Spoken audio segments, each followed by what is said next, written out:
The town of Alice Springs kicked off back in the 1870s as a telegraph repeater station between Adelaide and Darwin. And you'll get the best views of the town from up here at Anzac Hill.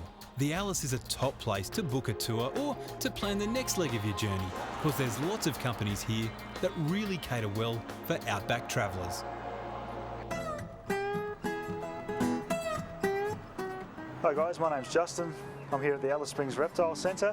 Basically, we're here to display some of our wonderful animals here from the Northern Territory. We also have daily demonstrations where we talk about some great reptiles, and best part of that is everyone gets a chance to have a hold of some lizards or hold a snake, get that nice hands-on approach to what our animals are about.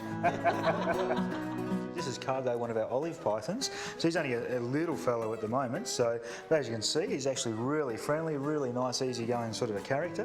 When you spend some time in the outback, it really does pay to find out a little more about the snakes you might encounter on your travels. Justin just introduced me to one of the deadliest, the mighty King Brown.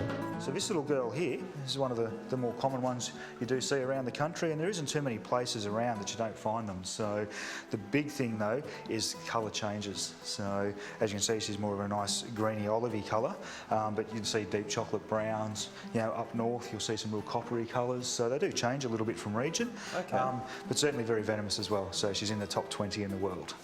Right, so she'd knock you over pretty quickly, I guess. Yeah, you got a couple of hours with this one, so she's a bit nicer than some of the other ones that we do have. I might just pop her away for a moment. Yeah, sweetheart.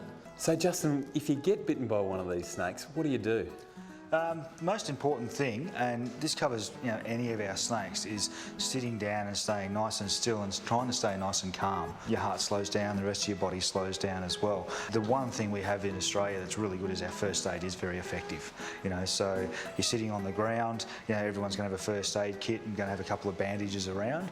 So if you're bitten on the hand, for instance, you simply get that bandage, start on your fingers, and you do a nice firm bandage all the way up the entire arm, because what you're actually doing is compressing your skin, which slows the flow of venom down. Because they've got those small fangs, when they actually enter our body, it comes in under the skin first before it gets into our bloodstream. So if you can compress it, it stops the flow coming up the arm. It's got to get up into your armpit where your lymph node is before it actually starts going through your body. So you do that, splint the arm up, keep it nice and still, just simply wait for some help to get to you. You do that, and it does buy you hours of time with most of our snakes, so it's a really, really effective thing. If you were, say you had to run 100 metres to the car or something, that's a no-no, isn't it? Yeah, absolutely. Because as soon as you're running, heart's pumping, it's just pushing that venom through your system. The sitting's still so important because your whole body can slow down, and at least it just sort of trickles through your system rather than rushing around.